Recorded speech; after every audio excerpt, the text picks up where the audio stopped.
मैंने अपने नौकर से कहा, जाओ, किचन से जैतून का तेल लेकर आओ और मेरी मालिश कर दो। आज मेरे शरीर में बहुत दर्द हो रहा है। थोड़ी देर बाद वह तेल लेकर आया और मेरे पैरों की मालिश करने लग गया। कुछ देर बाद मैंने उससे कहा कि क्या सिर्फ घुटनों की ही मालिश करते रहोगे? उससे आगे नहीं बढ़ोगे? तो उसने मेरी जांघों की मालिश करना शुरू कर दिया। मेरी बॉडी में करंट दौड़ रहा था। और फिर उसने जैसे ही मेरे उन हिस्सों हेलो दोस्तों, आज की इस रोमांचक कहानी में आप सभी का स्वागत है। मेरा नाम रेखा है और मैं दिखने में बहुत ही सुंदर हूँ। मेरी नीली नीली आंखें हैं, सुंदर होंठ और कमर के नीचे तक घने और काले बाल हैं। मैं एक बहुत ही सुंदर औरत हूँ। अगर मैं गली से निकलती हूँ तो लोग मुझे मुड़ मुड़ कर देखते हैं। मेरे शरीर पर जगह जगह एक से बढ़कर एक प्राकृतिक सुंदरता उभरी हुई है और मेरे शरीर के इस उतार चढ़ाव को देखकर कोई भी पिघल जाता है। मेरी शादी को 3 साल हो चुके हैं, पर अभी तक कोई भी बच्चा नहीं हुआ है। मेरे पति ज्यादा रोमांटिक भी नहीं है और वह मुझ पर ज्यादा ध्यान भी नहीं देते हैं। मेरे पति एक बिजनेसमैन है और उनका व्यापार बहुत ही अच्छा चलता है। हम बहुत ही अमीर फैमिली से हैं। काम की वजह से मेरे पति ज्यादातर घर से बाहर ही रहते हैं और घर में मैं अकेली रहती हूँ। घर में मैं अकेली बोर ना हूँ, इसलिए हमारे घर में हर तरह की चीजें हैं जिनसे मैं अपना दिल बहला सकती हूँ। पति के घर पर न होने की वजह से मैं भी बहुत मस्ती किया करती थी और उनको पता भी नहीं चलता था। मुझे अपनी जिंदगी में बोर होना पसंद नहीं है, इसलिए मैं अपनी जिंदगी में खुद ही रंग भर लेती हूँ। हमारे घर में मुझे किसी भी तरह का कोई काम नहीं करना पड़ता था। हमारे घर में बहुत सारे नौकर थे जो घर का काम किया करते थे। हमने कुछ ही दिनों पहले अपने घर में एक नौकर रखा था। वह घर का लगभग सारा काम किया करता था और मेरा भी ख्याल रखता था। अचानक उस नौकर को अपने घर जाना पड़ा, तो मैंने उससे पूछा, तुम घर जा रहे हो तो यहाँ का काम कौन करेगा? मेरी देखभाल कौन करेगा? उसने कहा, मालकिन, आप चिंता मत कीजिए, मैं अपनी जगह अपने बेटे को भेज दूंगा।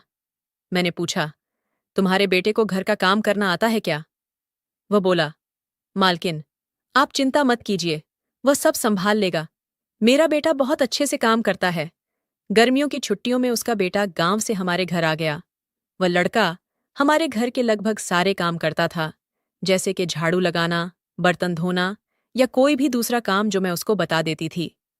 हमारे घर में खाने पीने का बहुत ही अच्छा इंतजाम था और किसी भी तरह की कोई रोक टोक नहीं थी। खाली समय में वह अक्सर हमारे गेस्ट रूम में बैठकर टीवी देखता था।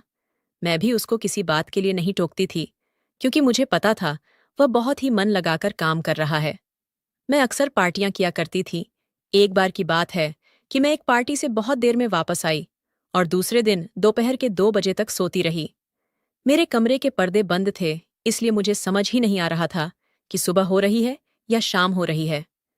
जब मैं सोकर उठी तो मुझे हल्का हल्का सर दर्द हो रहा था, तो मैंने अपने नौकर को आवाज लगाई और उससे कहा, मुझे एक कप चाय लाकर दो। थोड़ी देर बाद वह लड़का मेरे पास चाय की एक ट्रे लेकर आया और मेरे बेड के पास खड़ा हो गया। वह मुझे घूर घूर कर देख रहा था। मैंने सोचा, शायद इसने पहले कभी इतनी सुंदर औरत को देखा नहीं है, इसीलिए इस तरह देख रहा है। मैंने उसकी तरफ ज्यादा ध्यान नहीं दिया। मैंने सोचा, अगर देख रहा है तो देखने दो, मेरा क्या ही बिगाड़ लेगा।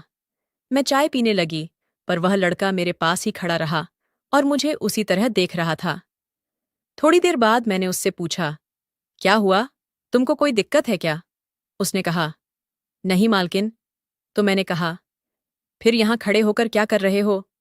तुमको कोई और काम नहीं है क्या? अब यहाँ से जाओ, और अगर मुझे किसी चीज की जरूरत होगी तो मैं तुम्हें बता दूंगी। वह तुरंत वहां से चला गया, पर थोड़ी देर बाद मुझे ऐसा लगा कि मुझे उस लड़के के साथ इस तरह का बर्ताव नहीं करना चाहिए था। मैं चाय पीने के बाद फिर से बिस्तर पर लेट गई और रात की पार्टी के बारे में सोचने लगी। पहले तो मैं सीधे लेटी थी, पर थोड़ी देर बाद मैं उल्टे होकर लेट गई। उस नौकर ने फिर से दरवाजा खोला और कमरे के अंदर आ गया। फिर चाय का ट्रे उठाने लगा और मेरी तरफ देखने लग गया। मुझे समझ ही नहीं आ रहा था कि उसके दिमाग में क्या चल रहा है।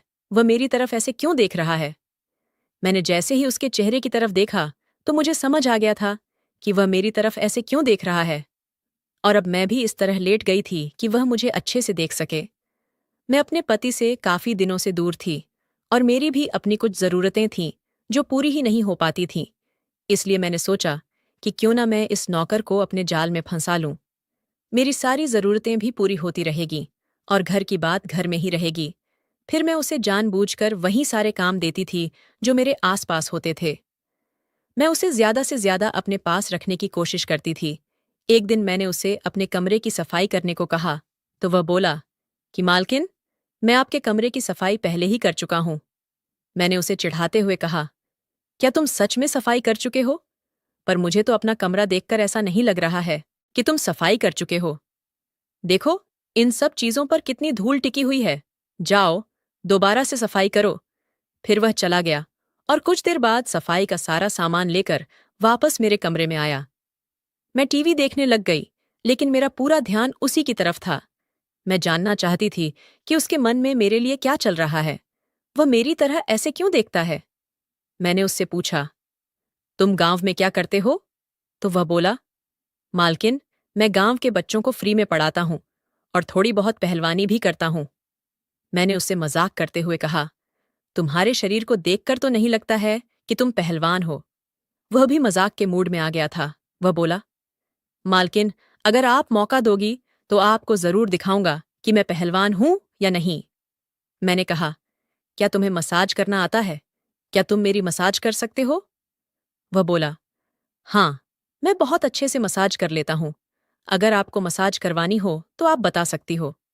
मुझे मसाज करवाने का काफी शौक था। मैं ब्यूटी पार्लर जाकर भी मसाज करवाती थी, लेकिन अभी तक मैंने सिर्फ औरतों से मसाज करवाई थी। मैंने किसी मर्द से आज तक मसाज नहीं करवाई थी। मैं यही सोच रही थी कि अगर यह मुझे मसाज करेगा तो मुझे कितना आराम मिलेगा। मैंने उससे कहा, अगर तुम बुरा ना मानो तो प्लीज मेरी मसाज कर दो। उसने कहा, आप लेट जाइए, मैं तेल लेकर आता हूं। मैंने कहा, जो तेल की बोतल किचन में रखी है उसे लेकर आओ और उसी से मेरी मसाज करो। वह किचन में गया और जैतून के तेल की बोतल लेकर आया। मुझे भी कई दिनों से मसाज नहीं मिला था और मेरा शरीर भी अकड़ गया था। मैं सीधा लेट गई और वह मेरे पैरों के पास आकर बैठ गया। उसने काफी देर तक मेरे पैरों की मसाज की। वह बहुत अच्छे से मसाज कर रहा था और मेरे पैरों को काफी आराम मिल रहा था। थोड़ी देर बाद मैंने उसकी तरफ देखा तो वह मेरी ही तरफ देख रहा था। वह मेरी ओर देख रहा था और मैं उसकी ओर। दोनों के मन में एक अजीब सी हलचल थी। मैं सोच रही थी कि मेरे शरीर की मालिश करते करते वह अपने आप पर काबू नहीं रख पाएगा और मेरा काम हो जाएगा। इतने जवान लड़के के साथ मैंने पहले कभी मसाज नहीं करवाई थी। मुझे भी थोड़ा थोड़ा अजीब सा लग रहा था, पर मुझे अच्छा भी लग रहा था। मैं सोच रही थी कि वो एक बहुत ही शरीफ सा लड़का है। क्या वह कुछ कर भी पाएगा?